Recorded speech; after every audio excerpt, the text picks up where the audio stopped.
ଜାଣିଛନ୍ତି ବନ୍ଧୁ ମାନେ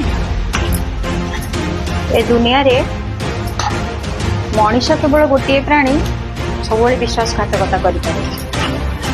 ସେଥିପାଇଁ ମନର କୌଣସି ପ୍ରକାର ଗୁପ୍ତ କଥା କିମ୍ବା ବିଶ୍ୱାସ କରି ମଣିଷକୁ ଆପଣଙ୍କର ଦୁଃଖ ଆଦୌ ଜଣାନ୍ତୁନି।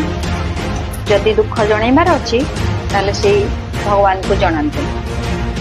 କାହିଁକି ନା ଭଗବାନ ଏକ ତ କେବେ ବିଶ୍ୱାସଘାତକତା କରନ୍ତିନି ଆଉ ପ୍ରଘଟ ବି କରନ୍ତିନି। କେବେ ଦେଖିଛନ୍ତି କୃଷ୍ଣ ଯାଇକି ଆପଣଙ୍କ କଥାକୁ ଶିବଙ୍କୁ କହିଦେବାର? ମଣିଷ କେବଳ କରିପାରେ ତୁଣ୍ଡ ବାଇଦ ସହସ୍ର କୋଶ।